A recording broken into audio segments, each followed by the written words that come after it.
विद्या स्वादिष्ट किचनमध्ये मी आपले मनापासून स्वागत करते।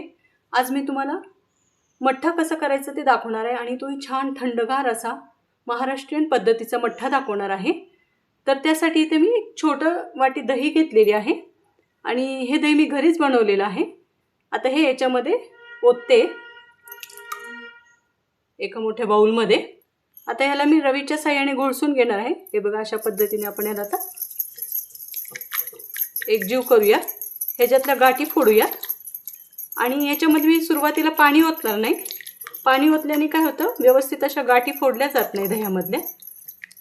आपण नंतरूनच पाणी ओतून घेऊया। हे बघा अशा रीतीने व्यवस्थित असं एकजीव झालंय दही, गाठी फुटलेल्या आहेत त्याच्या। आता याच्यावर देखील पाणी ओतून घेते जरासं,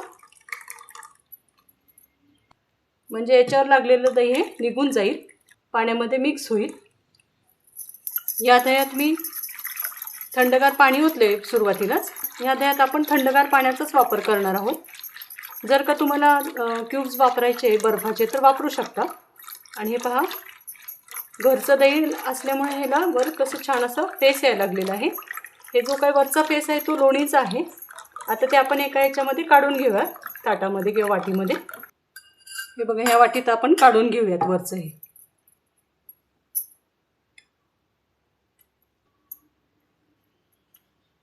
आणि हे जे काय वरचं आहे ना ते लोणी आहे, त्यापासून तूप बनतं।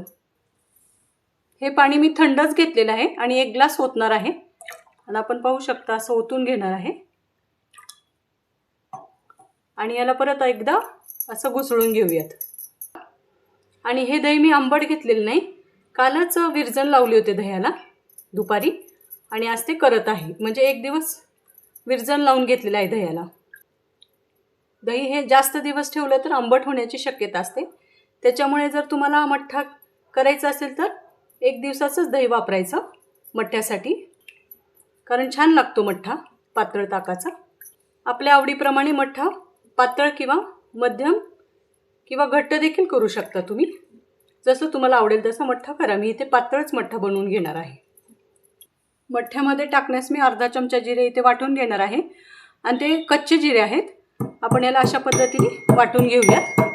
आपण पाहू शकता छान असे बारीक झालेत जिरे आणि ही बारीक पूड आपण मठ्ठ्यात टाकूयात। जिरे पूड वाटून झाल्यानंतर लगेच मी अद्रकचा छोटा तुकडा आणि 4 लसूण पाकळ्या घेतलेल्या आहेत, त्या सोललेल्या आहेत इथे आणि हे मी वाटून घेणार आहे। लसूण आणि अद्रक छान असं वाटून झाले, त्याची पेस्ट तयार झाली छान। आता आपण वाटलेले सर्व जिन्नस यात टाकूयात।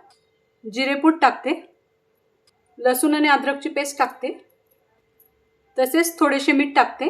मीठ हे चवीनुसार टाका आणि वरून थोडी चिरलेली कोथिंबीर टाकते, ही बारीक चिरलेली छानपैकी, याच्याने टेस्ट छान येते मठ्ठ्याला। आता हे सर्व जिन्नस मी याच्यात एकत्रित करून घेते आणि अशा रीतीने व्यवस्थित असं याला हलवून घेते, म्हणजे मठ्ठा छान लागतो। आपल्याला दाखवते आता किती छान मठ्ठा तयार झालेला आहे आणि पाहू शकता आपण।